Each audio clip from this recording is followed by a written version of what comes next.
Muy buenos días, bienvenidos todos. Mi nombre es Jesús Hernández y junto con mis compañeros Armando Marrero y Ana López Moreno vamos a iniciar nuestra cuarta sesión, la cuarta semana, donde abordaremos temas relacionados a modelos semánticos en Microsoft Fabric. ¿Sí? ¿Todo bien? Ok. Eh, Antes de iniciar, ese es el detalle de la agenda. ¿Sí la pueden ver? Sí, se está viendo, ¿verdad? Eh, no sé. Ok. La agenda que estará dividida en tres primeras secciones: una introducción, la parte principal y el cierre.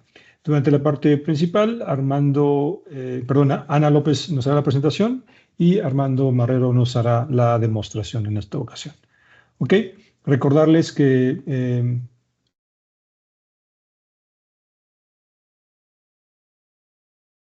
esto forma parte de una serie de sesiones a la cual ya deben de estar registrados. Cada semana vamos a tener sesiones, todavía nos falta una semana más de sesión y la última será de laboratorios, para la cual les comparto aquí este link donde ya le pueden dar clic a este link, está en modo en vivo la presentación, por lo cual lo pueden copiar o pueden entrar si es que requieren compartir a más compañeros. Y también comentarles que es muy importante, tengan en mente que nuestra siguiente sesión es el 20 de mayo, donde entraremos ya a temas de administración y gobierno de Microsoft Fabric. También en estos links pueden registrarse. Y muy importante el registro para el laboratorio, la serie de laboratorios que tendremos el 27 y 28 de mayo, para lo cual yo les pediría que traten de hacerlo en este momento, dado que se están acabando los lugares, y me gustaría que los asistentes aquí pues puedan tomar esta gran ventaja. Entonces vamos a darles un minuto o dos para que puedan, por favor, registrarse en este momento antes de continuar.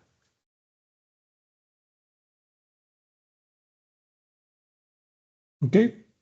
Y antes de continuar, me gustaría hacerles una serie de preguntas para, para que nos comenten un poquito de lo que les interesa. Aquí está la primera encuesta. Esto es, si pudieran dominar instantáneamente cualquier habilidad relacionada con el análisis de datos, ¿cuál sería y por qué? Entonces, si me ayudan dando su respuesta.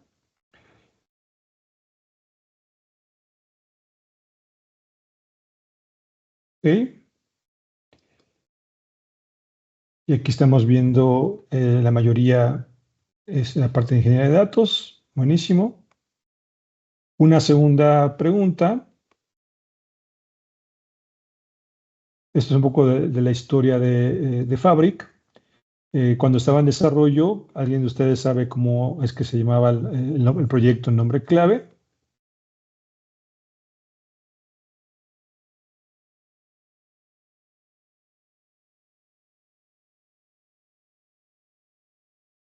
Ok, muy bien, varios ya han podido contestar. Mira, todos sabían el nombre clave. Buenísimo. Y por último, nada más, eh, algo que nos compartan de poco les gusta hacer. ¿Cuál es su forma favorita de pasar el fin de semana? Eh, Explorar nuevos lugares, relajarse en casa, pasar tiempo con familia, algún pasatiempo o deporte, ¿no? Eh, Aquí lo importante es que es opción múltiple, entonces prácticamente podrían seleccionar todos. Ok, muchas gracias por sus respuestas. Vemos que aquí la mayoría es pasar tiempo con familia y amigos. Excelente. Bueno, muchísimas gracias por sus respuestas. Esto tiene el objetivo un poco de iniciar la interactividad, que se enganchen un poquito con la sesión y con ello terminar nada más recordándoles que va a haber una sesión de, de entrenamiento. Hay una serie de vouchers gratuitos para que puedan tomar esta oportunidad y practicar y aprobar un examen de certificación y con ello continuar su camino en este mundo de Microsoft Fabric. Y también saber que existe otro workshop, pero este para el equipo de ventas. Ustedes también les toca en algunas ocasiones tener estas conversaciones con sus clientes. Bueno, ese es un workshop que también les puede ser de mucho valor. Pues bueno, damos inicio a la sesión en forma directa, iniciando con Ana López presentándonos. Ana, ¿quieres compartir tu pantalla? Sí, Jesús, por favor, gracias.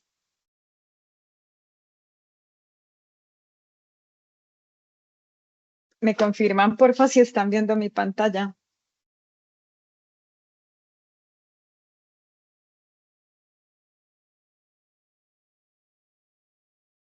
Se ve, Ana. Ya. Perfecto, muchísimas gracias.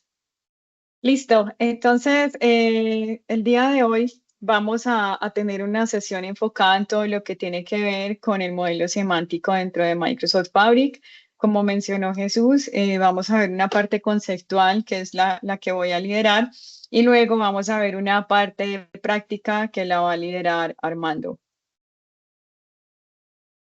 Vamos a iniciar entonces con este breve repaso de los pilares que definen a Microsoft Fabric. Hasta ahora, pues digamos que trabajábamos en soluciones dispersas y Fabric las integra todas en una única plataforma de análisis end-to-end, teniendo una arquitectura lake first donde todos los datos se almacenan y optimizan en el data lake, usando Delta Lake, lo que garantiza rendimiento, gobernanza y escalabilidad. Experiencia self-service para el negocio, con interfaces y workflows diseñados para que cada usuario pueda conectar, explorar y enriquecer datos sin depender de un área de TI. Y adicional, pues tenemos dentro de cada capa una inteligencia artificial nativa, donde desde la ingesta hasta la visualización, donde los modelos inteligentes pues impulsan esta limpieza, recomendaciones y generación automática de insight. El Semantic Model, pues, es un motor principal. Este modelo semántico es la puerta de entrada a tus informes, define métricas, jerarquías, relaciones de negocio, para que los usuarios obtengan respuestas coherentes y reutilizables. Con Fabric, Microsoft ofrece una plataforma unificada en la que el lago de datos alimenta todo el ciclo analítico y el Semantic Model garantiza que cada informe hable el mismo idioma de negocio. Hoy vamos a ver cómo podemos aprovechar cada uno de estos componentes para transformar datos en decisiones. Ahora pues vamos a entrar un poquito en materia. En esta sesión vamos a abordar el modelo semántico desde tres perspectivas. Primero vamos a iniciar con una breve introducción conceptual para entender qué es y por qué es clave en Microsoft Fabric. Luego vamos a explorar sus principales características, cómo se construye, qué lo hace tan poderoso y cómo habilita experiencias consistentes para el usuario de negocio. Finalmente, cerraremos con una demo práctica liderada pues por Armando para ver en acción todo lo que hemos conversado y la idea es que ustedes al final tengan esa visión clara de cómo el modelo semántico puede ayudarnos a transformar datos en decisiones dentro del ecosistema de Fabric. Iniciamos entonces pues con lo que tiene que ver con la introducción del modelo semántico y pues esta diapositiva les puede resultar muy familiar porque la hemos revisado en diferentes ocasiones y pues es importante porque resume los principales componentes de Microsoft Fabric. Aquí vemos las cargas de trabajo clave como lo es Data Factory, Real Time Intelligence, bases de datos, Analytics, Industry Solutions y Power BI, todas integradas en una misma plataforma. También vemos en el centro de esta arquitectura están Copilot in Fabric, OneLake como una capa unificada de almacenamiento y Microsoft Purview para la gobernanza y la seguridad. Hoy nuestro foco va a estar enfocado en Power BI, ya que es allí donde el modelo semántico, es allí donde vive el modelo semántico. Es el punto de encuentro entre los datos y los usuarios de negocio y la base sobre la cual se construyen informes consistentes, reutilizables y gobernados. Vamos a ver por qué es tan relevante dentro del ecosistema de Fabric. Ahora bien, ¿qué es exactamente un modelo semántico y en qué se diferencia de un modelo de datos tradicional? Un modelo semántico no es solo una colección de tablas y relaciones, es una capa de metadatos inteligente que se ubica sobre tus fuentes de datos, pueden ser bases de datos, archivos de Excel o servicios en la nube, y que permite describir el negocio de manera clara, consistente y reutilizable. En esta capa se definen elementos claves como son las conexiones a datos que integran múltiples orígenes, transformaciones que limpian y preparan los datos, relaciones que conectan las tablas para análisis cruzado y métricas y cálculos de negocio como KPIs o indicadores financieros definidos con un lenguaje de expresiones potentes como lo es el lenguaje DAX. El objetivo es representar el negocio de forma semántica, de modo que cualquier herramienta, Power BI, Excel, Copilot o incluso modelos de Machine Learning puedan conectarse a este modelo y obtener una única fuente de verdad, con la misma lógica de negocio aplicada en todos los casos. En esta capa, es la que habilita pues una experiencia consistente, gobernada y escalable para el análisis de datos en Fabric. Vamos entonces a analizar un poquito las características que lo componen. Cuando nosotros construimos un modelo semántico en Power BI, seguimos una serie de fases que conforman un flujo de trabajo lógico. Este proceso nos permite transformar datos crudos en información útil y gobernada para el negocio. Primero, vamos a obtener los datos. Aquí vamos a usar herramientas como el Power Query Editor para conectarnos a diversas fuentes, explorar su estructura, columnas, tipos de datos, relaciones y aplicar las transformaciones necesarias. Luego pasamos al modelado de datos. En esta etapa definimos cómo se relacionan las diferentes tablas, qué columnas sirven como claves, cuál es la cardinalidad de estas relaciones y qué datos necesitamos conservar o descartar para que el modelo sea comprensible para los usuarios. Luego viene la mejora del modelo. Aquí agregamos columnas calculadas, medidas, jerarquías o reglas de agregación. También es donde solemos invertir más tiempo optimizando el modelo para que sea útil, eficiente y alineado con el negocio. Y pues por último tenemos la creación de reportes, es allí donde una vez el modelo esté listo, lo usamos para construir visualizaciones que exploran las métricas definidas y responden preguntas claves. Estos reportes pueden compartirse o publicarse para que usuarios finales puedan acceder al valor del modelo semántico y pues a continuación vamos a profundizar en cada una de estas fases, comenzando por lo que tiene que ver con la obtención de los datos.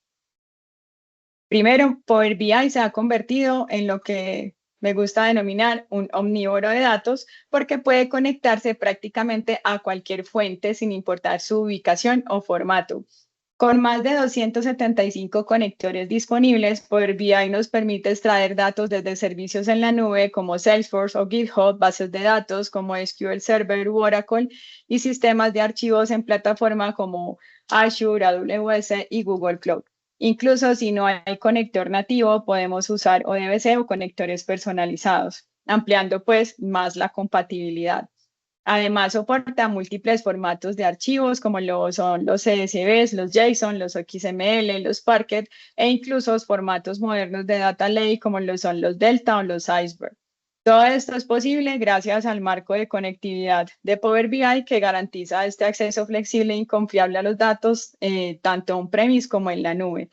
Y lo mejor es que podemos transformar y preparar todos estos datos con una experiencia familiar, como lo es Power Query, directamente desde la web. Este nivel de apertura y flexibilidad es lo que hace de Power BI una herramienta ideal para cualquier organización, sin importar dónde vivan nuestros datos. Una vez que hemos conectado nuestra fuente de información, nuestros datos, el siguiente paso es transformarlos para que realmente tengan sentido en nuestros informes. Power BI nos ofrece una herramienta poderosa. Para esto está el Power Query respaldada con lenguaje M, que permite transformaciones sin depender de la lógica de la fuente de los datos. Por ejemplo, si recibimos una tabla donde el nombre está dividido en varias columnas como primer nombre, segundo nombre, apellido, podemos transformarla fácilmente en una única columna con el nombre completo.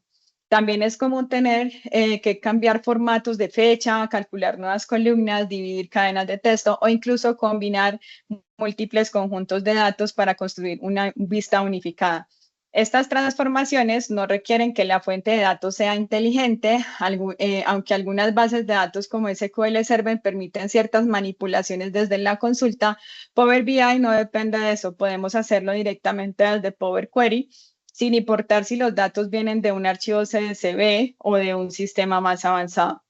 Lo que estamos viendo nosotros en este slide es un ejemplo del editor de Power Query en acción, mostrando cómo el lenguaje M define los diferentes pasos que construyen la lógica de transformación.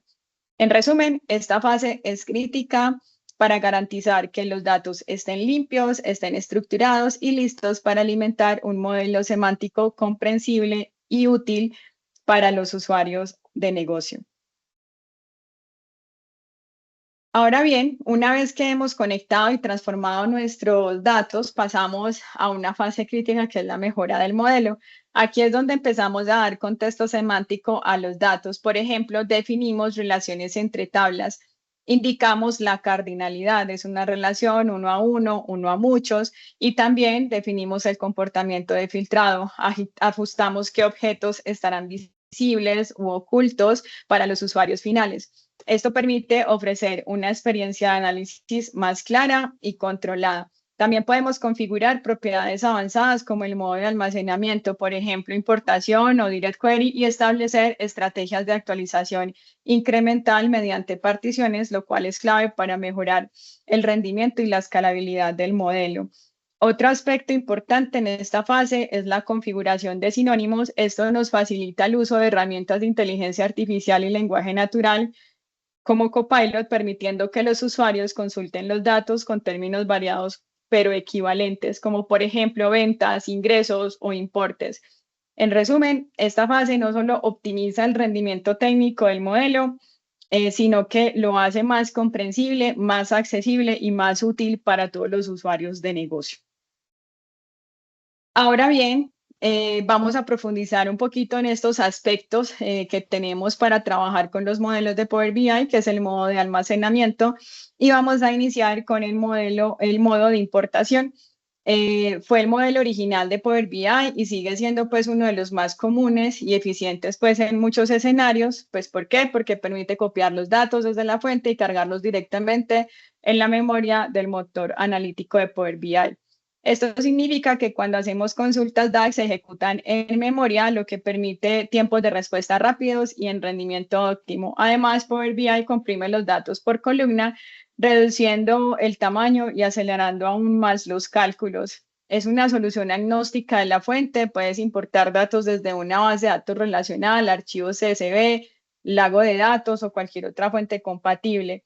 Una de las desventajas es que al requerir pues una copia local de los datos, tenemos que tener cuidado con el tamaño del modelo y considerar políticas de actualización, sobre todo si los datos cambian frecuentemente. En resumen, este modelo de importación es ideal cuando buscamos rendimiento y velocidad y autonomía y no necesitamos datos en tiempo real. En un momento vamos a hablar acerca de los otros modos como Direct Query, pero pues este sigue siendo pues uno de los favoritos cuando el volumen de datos lo permite y la actualización de los datos no es tan crítica. Ahora vamos a ver el Direct Query, que es otra forma clave para conectar los datos desde Power BI. A diferencia del modo de importación, en Direct Query no se copia ningún dato en el modelo de Power BI. En su lugar, cada vez que un usuario interactúa con un informe, Power BI traduce las consultas DAX en una consulta SQL que se envía en tiempo real al sistema origen. Esto convierte a Power BI en una capa interpretativa, actuando como puente entre el usuario y la base de datos. El principal beneficio es que siempre vamos a trabajar con los datos más actualizados, ya que cada visualización ejecuta una consulta directa sobre el origen. También es útil cuando los volúmenes de datos son muy grandes y no sería práctico importarlos o almacenarlos en memoria, pero hay que tener en cuenta ciertas consideraciones. El rendimiento depende completamente de la base de datos origen. Las consultas pueden ser más lentas que un modo de importación porque deben ejecutarse en tiempo real. En resumen, Direct Query es ideal para cuando necesitamos datos en tiempo real y nuestro sistema de origen puede soportar esta carga de consultas de manera eficiente. Ahora bien, vamos a mirar el modo compuesto. Este modo nos permite a nosotros combinar lo mejor de dos mundos, las tablas en modo importación y las tablas en modo direct query dentro del mismo modelo. ¿Por qué es útil esto? Pues imaginémonos un escenario clásico de un modelo analítico, donde tenemos dimensiones como por ejemplo productos, clientes o fechas que cambian poco y podemos cargar eficientemente en memoria utilizando un import. Pero también tenemos tablas de hechos como lo son las transacciones o pedidos que cambian constantemente y es mejor consultar directamente desde la fuente. Aquí tendríamos un direct query. Con el modo compuesto podemos optimizar el rendimiento manteniendo datos estáticos en memoria y dejando que Power BI consulte en tiempo real los datos más volátiles. Además, Power BI permite ahora crear tablas híbridas que combinan import, direct query a nivel de partición, lo que da aún más control sobre el comportamiento del modelo.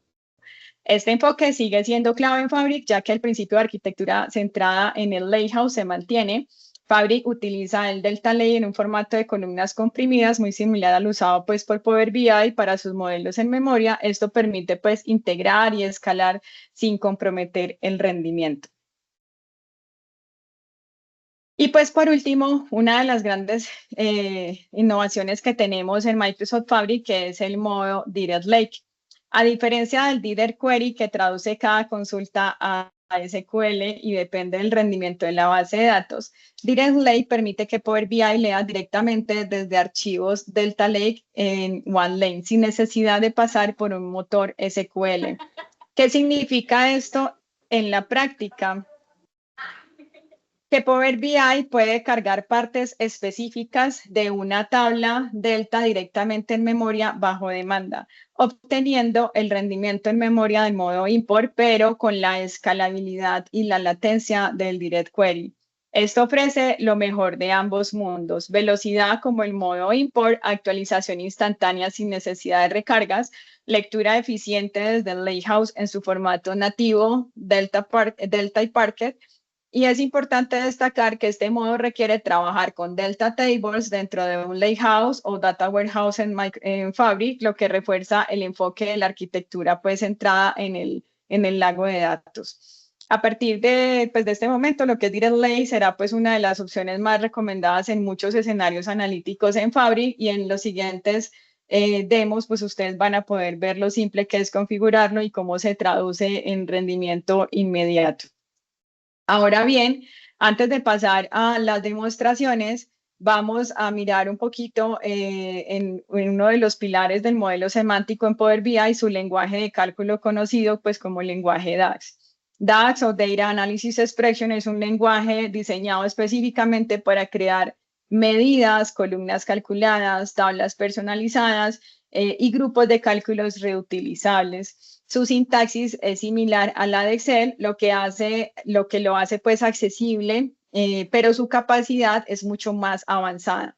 Con DAX nosotros podemos hacer cálculos fila por fila en una columna, crear medidas agregadas dinámicas, filtrar y definir el contexto de los datos con precisión y aplicar lógica compleja que no está disponible pues en nuestra fuente de datos.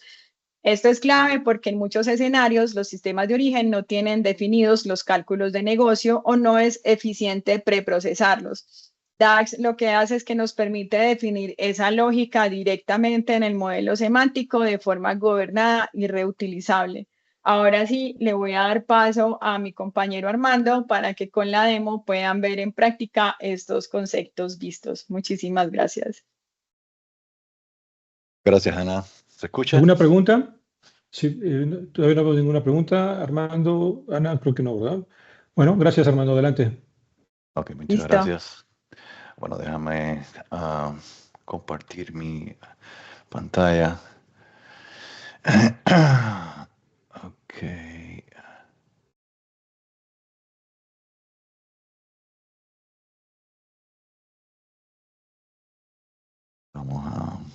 Me avisan cuando cuando estén viendo la pantalla. Listo. Listo. Ok. Bueno, primero vamos a empezar el demo. Lo primero que vamos a decir es que el modelo semántico lo vas a poder manejar de dos formas diferentes. La primera es que con el Power BI Desktop puedes hacer lo que normalmente siempre hemos hecho, incluyendo toda la manipulación del modelo semántico. Después que hagamos esto, vamos a empezar desde un principio aquí, como si fuéramos a crear un reporte completamente nuevo, o un modelo de datos completamente nuevo, un modelo semántico completamente nuevo. Después vamos a ir a la interfase de Microsoft Fabric, donde puedes hacer básicamente lo mismo y mostrar alguna que otra pequeña diferencia que existe en alguno de los elementos. Entonces, lo primero que hacemos cuando vamos a crear un nuevo reporte, básicamente si le dices New Reporte, esta es la interfase que te aparece, un canvas donde hay una serie de opciones, y en este caso vamos a decirle que queremos importar data desde SQL Server. Yo tengo aquí un servidor de SQL. En este caso aquí tenemos que definir lo primero que tenemos que decidir es si vamos a importar los datos o hacer direct query, que ya Ana estuvo mostrando las diferencias entre un modo y otro. En este caso, debido a que estamos en Power BI Desktop, no existe ningún otro modo, solo import y direct query. Esa es una de las diferencias respecto a cuando estás en Fabric. Cuando estás en Fabric, en el Data Warehouse o en el Lakehouse, en el modelo semántico o estés creando un reporte, vas a ver que existe una posibilidad adicional, que es el Direct Lake, que de manera implícita es el modelo de transferencia de datos para el modelo semántico que se usa, pero se puede, bajo determinadas condiciones, si es necesario, cambiar. Otra de las cosas que hace el Direct Lake en el caso de Fabric es que si en determinadas circunstancias, en determinados queries complejos, él puede recaer o convertir el query en lugar de Direct Lake a Direct Query en caso de que sea una fuente de datos inteligente la que está detrás, como en este caso SQL Server, y que fuera más óptimo o tuviera un mejor performance debido a la complejidad del query, enviárselo a SQL en lugar de hacerlo como funciones Direct Lake que Ana les explicó previamente. Entonces decidimos usar Direct Query. Aquí él se va a conectar a ese SQL Server que en este caso, este SQL Server, y por eso ven aquí que dice LH, es realmente el mismo punto de conexión del Lakehouse que yo tengo en el ejemplo que preparé en Microsoft Fabric. O sea, básicamente nos estamos conectando al punto de conexión SQL del Lakehouse desde Power BI en este caso. Entonces, una vez que haces eso, bueno, te aparecen todas las tablas que están, tablas o views que están accesibles de acuerdo a los permisos del usuario, en este caso en la fuente de datos de tipo SQL, y aquí empiezas a seleccionar las diferentes tablas. Cada vez que seleccionas una tabla, una de las cosas que hace inmediatamente la interfaz es que te hace un preview de los datos para que un poco puedas evaluar, ver qué tipo de datos tiene y cosas así, ¿no? Así vas seleccionando todas las tablas que necesites. En este caso vamos a seleccionar todas estas que tienen que ver es un modelo de tipo, ¿cómo se llama? De dimensiones y hechos, lo que se conoce como un star esquema, un esquema de tipo estrella, para hacer un proceso analítico en este caso. Otra de las cosas que puedes hacer aquí, si tuvieras un modelo mucho más complicado, puedes seleccionar una tabla y decir Select Related Tables y cosas así que te aceleran un poco la selección. Después que ya has seleccionado todas tus tablas, bueno, el próximo paso es, lo puedes cargar directamente en el modelo semántico para la creación de reporte, o puedes hacer transformación de datos. Aquí en este caso vamos a mostrar la interfase de Transform Data. Esto lo que permite básicamente es que los datos que están viniendo de la fuente de datos, aquí antes de ser usado le puedes hacer transformaciones adicionales. Aquí se pueden hacer muchísimas cosas, como por ejemplo reemplazar valores, romper columnas, unificarlas, elegir columnas, remover columnas, poner filtros en las filas. O sea, toda una serie de actividades, mezclar queries, muchas otras cosas que puedes hacer. Aquí a la derecha vas a ver los pasos que han sido creados para acceder, en este caso, a cada uno de los queries que están siendo importados dentro o que están siendo enlazados dentro del modelo semántico. Si quisieras aquí, por ejemplo, vamos a poner un ejemplo sencillo. Vamos a decir, por ejemplo, que vamos a filtrar un ejemplo, algo aquí, la fecha, por ejemplo. Ok, entonces podemos decir aquí, en lugar de querer todas las fechas, aquí puedes establecer una condición que diga, no sé, después de, digamos, Ok, 01/01/2015 o algo así. Es un ejemplo. Cuando haces eso, vas a ver que inmediatamente aquí te aparece, en este caso, no, eso lo vamos a remover porque básicamente no hay datos asociados a eso, pero inmediatamente aparece aquí el paso adicional que estás haciendo. Cualquier paso que hagas, vamos a, si lo quieres cancelar, bueno, le puedes control Z o sencillamente puedes eliminar ese paso. Otra de las cosas que hace, debido a que está en Direct Query, vamos a ir a otra tabla aquí.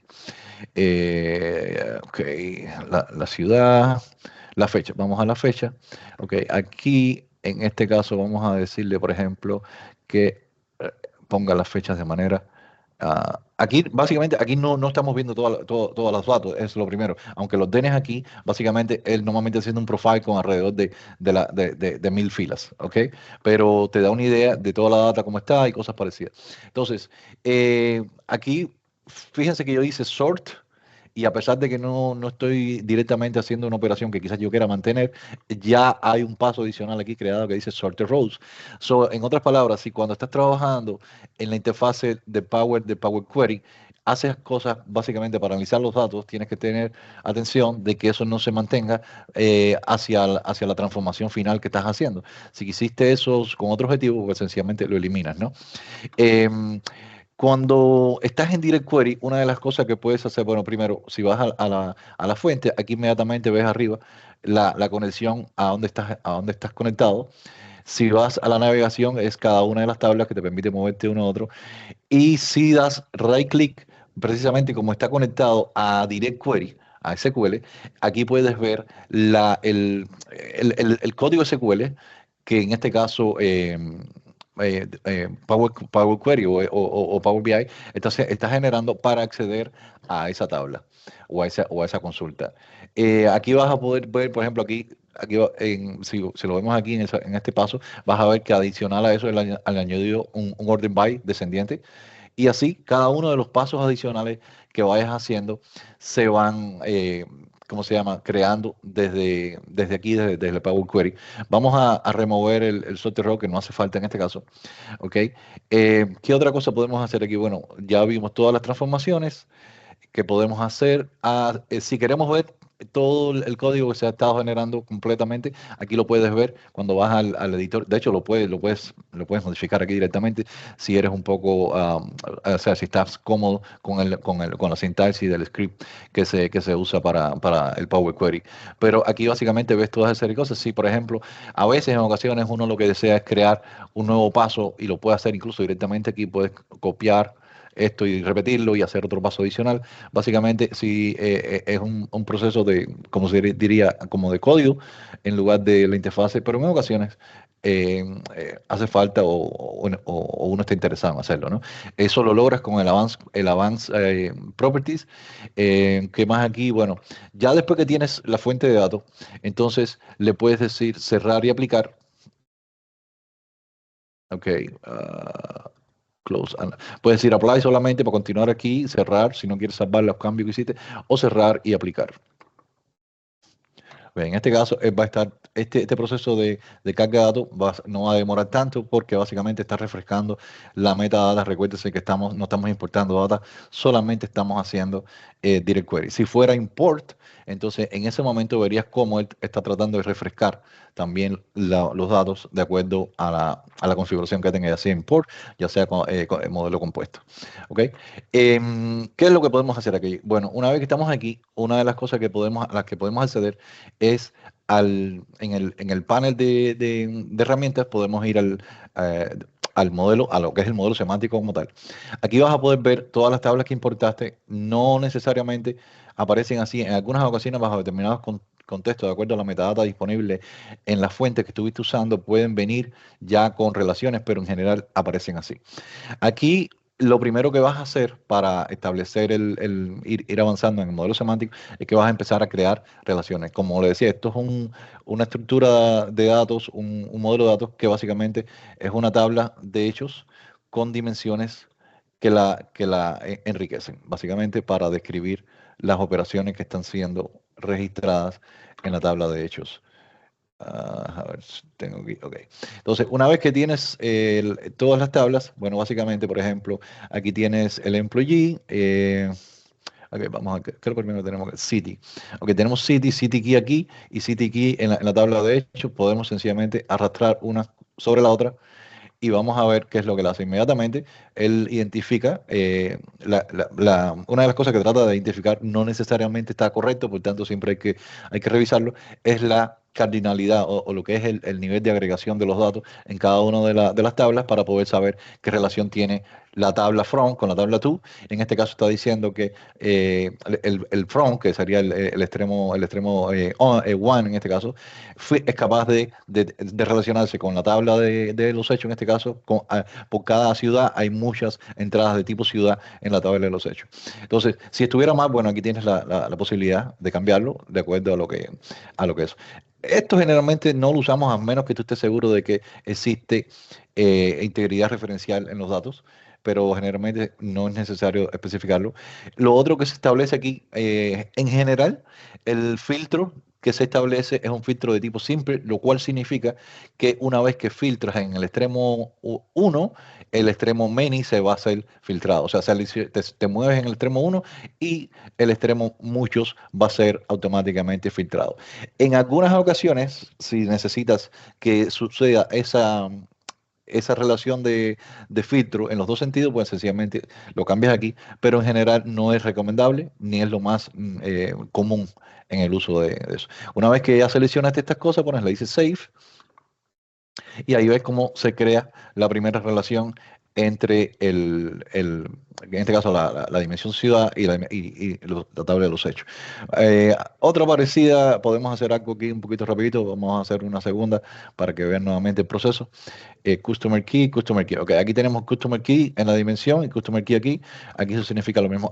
Ojo, no necesariamente tienes que hablar desde el extremo 1 hasta el extremo mucho. La cuestión es que hables de una tabla a la otra, enlazando las columnas que son equivalentes. Ok, en algunas ocasiones, en este no es el caso, vas a ver que los tipos de datos no son congruentes. Ok, digamos, esto es una columna de texto, esto es una columna numérica o cosas parecidas, y te va a dar un mismatch. Entonces, en esos casos vas a tener que transformar el tipo de datos en alguna de las tablas para que pueda mapearse directamente con la tabla con la que estás tratando de relacionar. Eso se haría en la parte de transformación y luego cuando vendrías aquí ya los datos estarían coincidentes. Nuevamente aquí se identificaron las dos columnas, se ha identificado correctamente que para un cliente tienes muchas entradas en la tabla de las transacciones, en este caso en la tabla de los hechos, y que el filtro es de tipo single. Le das Save y se crea la nueva condición. Un caso adicional que quiero mostrar aquí rápidamente es, existen momentos donde, por ejemplo, está el concepto de lo que se llama el role playing dimension. ¿Eso qué significa? Que hay una dimensión que tiene más de una relación con otra tabla, en este caso generalmente con una tabla de hechos. Y lo más común que sucede en esos escenarios es la dimensión de tipo date. En este caso, por ejemplo, vemos aquí que esta tabla de hechos tiene el delivery day y tienes el invoice day key. ¿Qué sucede? Que lo cual significa que estos dos atributos dentro o foreign key dentro de la tabla de hechos van a ser relacionados con la tabla de dimensión de la fecha. Entonces, estableces, por ejemplo, vamos a decir que el invoice day en principio lo haces. Aquí se identifica nuevamente que las relaciones, todo lo que hemos visto hasta ahora, todo está bien. Le decimos save, la relación está activa. ¿Ok? Y fíjense lo que sucede ahora cuando yo haga lo mismo, pero con la columna de delivery. Yo traigo el day, le pongo delivery day. ¿Ok? No tiene preview, bueno, ya logró hacer el preview.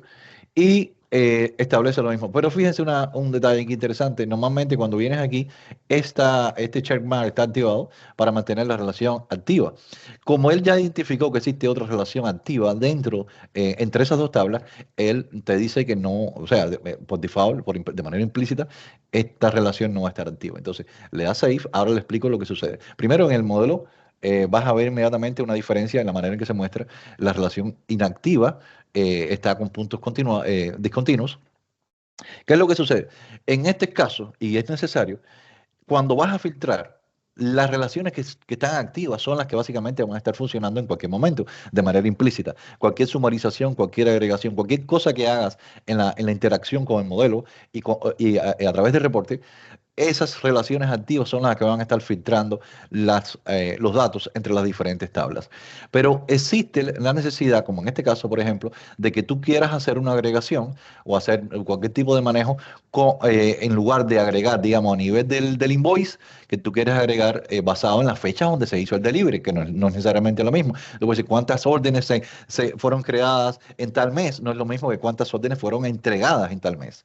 Entonces, en casos como eso, tienes la posibilidad de usar esta relación adicional o cualquier relación adicional que exista, pero en este caso creas ¿cómo se llama? Un cálculo, una métrica de tipo DAX, y en esa métrica le puedes especificar en esta métrica en particular, usa esta relación, que es una relación específica, y cuando él hace esa agregación para esa métrica en particular, la agregación se sucede y los filtros se suceden basado en la relación que normalmente está inactiva. ¿Okay? Eso es una de las cosas que quería mostrarle ahí, que lo hace interesante. ¿Qué otra cosa por aquí? Bueno, aquí en el DAX, este es el copilot de DAX.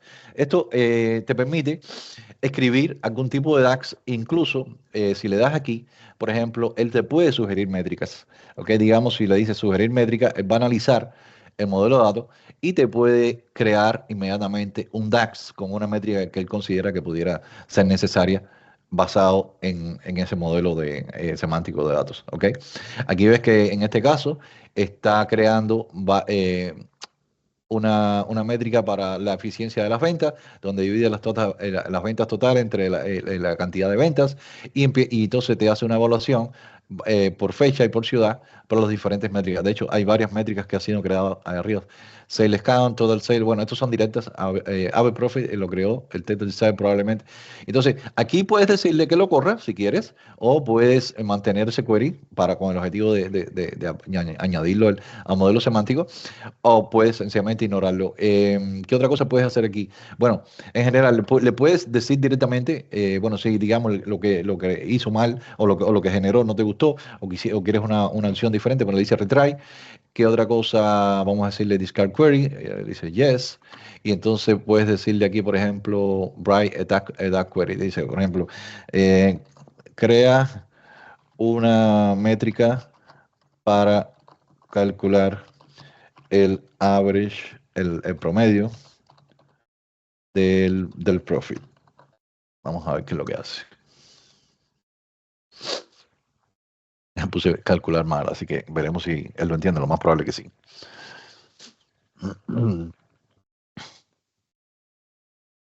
Okay. En este caso, la métrica la creó correctamente, y vamos a ver si, como no tiene ningún error, podemos probar a que haga run, a ver si todo está bien. Y podemos traer, en este caso, aquí va a traer una fila para el promedio a nivel, y lo vamos a poder ver los resultados. Aquí, lógicamente, puedes hacer muchas más cosas, ¿no? Pero estos son sencillos ejemplos para que puedan ver la interacción que tienen disponible a través del Copilot para crear expresiones DAX. Muchas veces vas a poder venir aquí o deseas venir aquí porque en un principio, a menos que tengas ya una experiencia grande con DAX, muchas de las cosas que quieres hacer no te van a salir de manera directa y te puedes beneficiar con el Copilot de eso. En este caso, él creó una métrica que es a nivel global, a nivel de todo el set de datos, y te está diciendo que el promedio, la ganancia promedio, o algo así parecido, profit promedio es 358.52. ¿Ok? Entonces, lo otro que uno hace aquí, bueno, ya inmediatamente después que que tienes el modelo de datos, tienes esto, aquí te aparecen. Bueno, primero déjame regresar a algo que es importante. En ocasiones, y esto es muy común, en el modelo de datos, tú quieres ocultar cosas para que no estén en el modelo semántico, porque todo lo que está en el modelo semántico va a ser mostrado en la interfase de la aplicación cliente, que te permite hacer tus reportes, tus informes, cualquier tipo de analítica que estés haciendo. Entonces, en muchas ocasiones, por ejemplo, vamos a suponer que tienes esta tabla y tú no quieres que esta tabla aparezca. Tienes la manera, podrías eliminarla o pudieras ocultarla. Eso es una manera sencilla, sin tener que removerla de tu modelo de datos, porque lo necesitas para otros propósitos, pero no quieres que aparezcan ahí. Esto es una de las cosas que se hace. Otra de las cosas que haces aquí con mucha frecuencia es ocultar atributos de las diferentes tablas que no tienen ningún significado para el usuario final. ¿Okay? Digamos, por ejemplo, el lineage key. el customer key probablemente no tiene nada que ver con eso.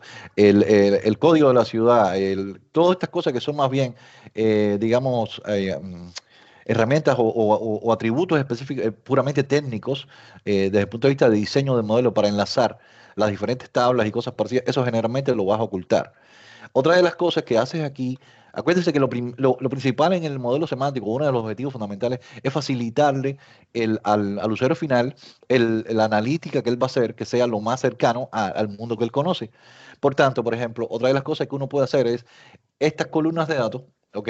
Y esto lo puedes hacer de dos formas. Los nombres específicamente de cada uno de los elementos en las diferentes tablas, deberías tratar de modelarlo de la manera que corresponden más con lo que representa en el mundo en las reglas del negocio, ¿no? Tanto sean atributos, ya sean métricas, ya sean columnas calculadas, con el objetivo de que le sea más sencillo a la persona, en este caso el usuario final, que pueda entender el modelo semántico. Y al mismo tiempo, incluso eso ayuda al compilo de Power BI, en este caso, a poder interpretar mejor el modelo semántico.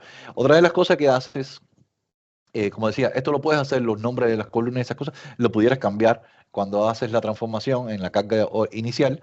También puedes ocultar, como decía aquí, y puedes crear lo que se llaman jerarquías. Las jerarquías son a veces bien útiles. Por ejemplo, vamos a venir aquí, por ejemplo, no okay, vamos a venir a Fiscal Year, por ejemplo. Okay, vamos a decir, vamos a crear una jerarquía que en este caso tiene Fiscal Year, le vamos a añadir, aquí a ver, un quarter, ok, vamos a añadirle el mes, creo que es por aquí donde se añade, a ver, aquí, come on, aquí, no, come on, creo que es así, no recuerdo bien, pero estoy casi seguro que la pones aquí y le hace drop, let me see. Fiscal year, month. Vamos a tratar una vez más.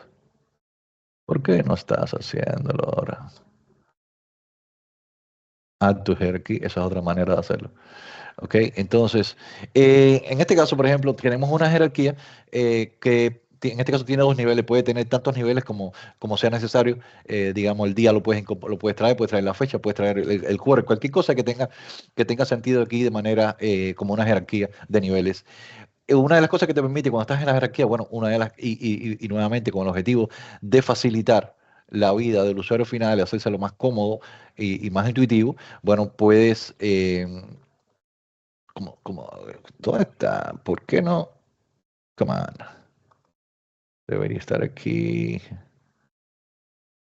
No entiendo por qué New Column no.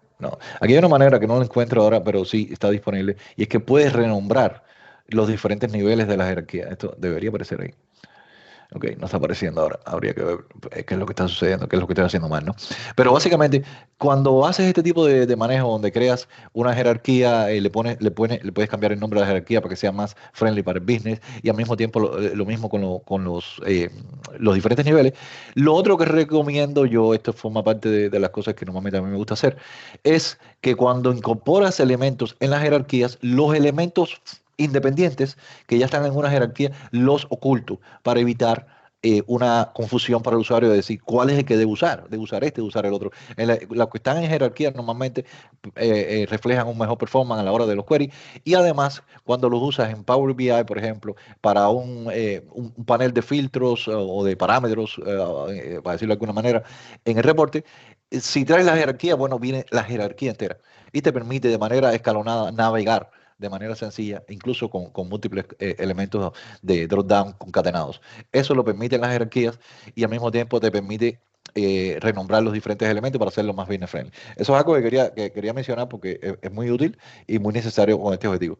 Ok, entonces, aquí básicamente, bueno, tenemos la jerarquía, tenemos el DAX y tenemos el reporte. En el reporte vamos a saltar aquí a un reporte que ya yo tengo creado para que vean la diferencia. Es el mismo reporte, o sea, la misma fuente de datos que en este caso ya yo creé algún reporte para mostrar la diferencia, o sea, básicamente cómo funciona. Muchos de ustedes probablemente han usado Power BI mucho más que Microsoft Fabric. Entonces, aquí tenemos el reporte, los diferentes componentes, aquí tiene las diferentes herramientas que puedes usar, ¿ok? Y así y al mismo tiempo tienes varias ¿cómo se llama?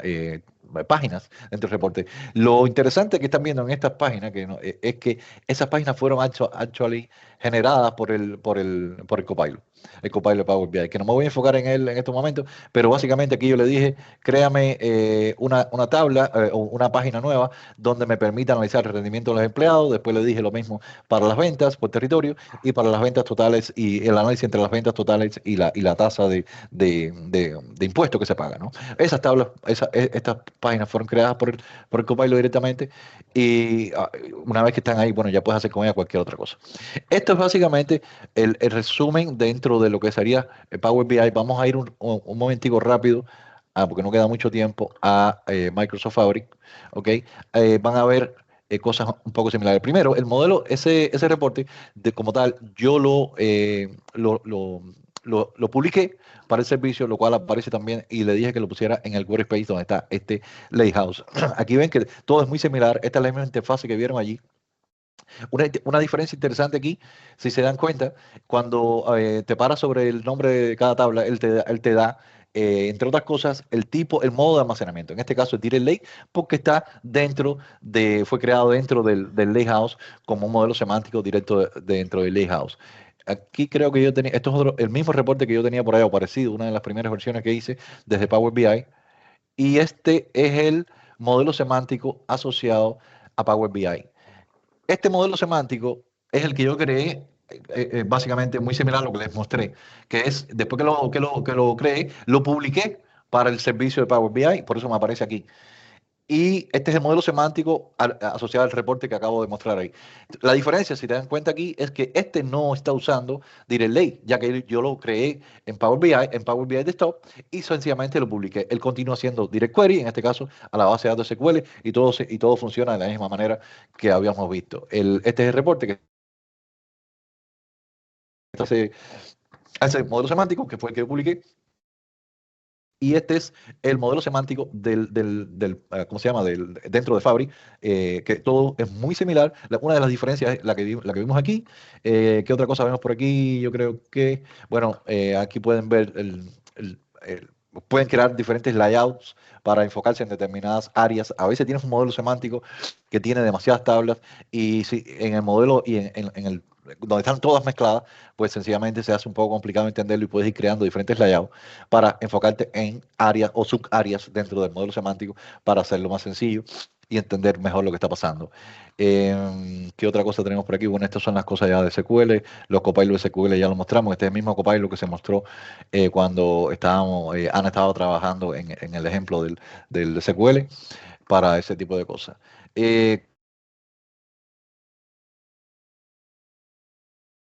Creo que es básicamente un resumen bastante rapidito de todas las potencialidades, los exhortos que continúen explorando este camino y nada, muchas gracias por el día de hoy. Buenísimo, Armando. Muchísimas gracias por toda la información que nos has compartido. Aún no vemos ninguna pregunta. Tenemos todavía 2 minutos más. Solamente quiero compartir aquí mi pantalla. Un segundo.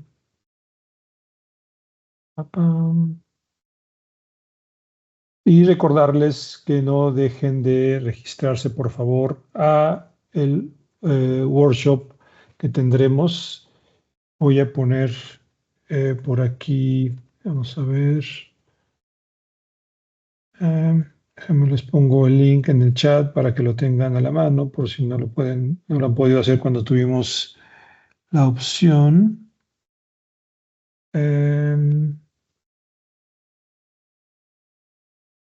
Vamos a poner aquí en el chat el link nuevamente. Entonces, por favor, en los minutos que nos quedan, les invito a que hagan su registro, aparten su lugar, no se pierdan esta oportunidad de poder experimentar con un ambiente de pruebas y de aprendizaje todo lo que hemos venido cubriendo en estas sesiones. Todavía nos falta una, la del 20 de mayo, para la cual les invito a que se registren también, por si no lo tienen. Vamos a copiar aquí también el link del registro. Denme un segundo. Ok. Y este es el link para el registro de la última sesión de esta primera parte, que es principalmente didáctica. Ya vendrá la parte de trabajo directo con la solución, laboratorios, manos a la obra pondremos ahí. Bueno, seguimos sin tener ninguna pregunta. Parece que Armando y Ana hicieron un excelente trabajo en estas 2 sesiones, aunque no hemos tenido ninguna pregunta. Muchísimas gracias a todos por acompañarnos el día de hoy. Nos vemos la próxima semana y que tengan un excelente resto del día. Saludos. Muchas Hasta luego. gracias. Gracias. Gracias.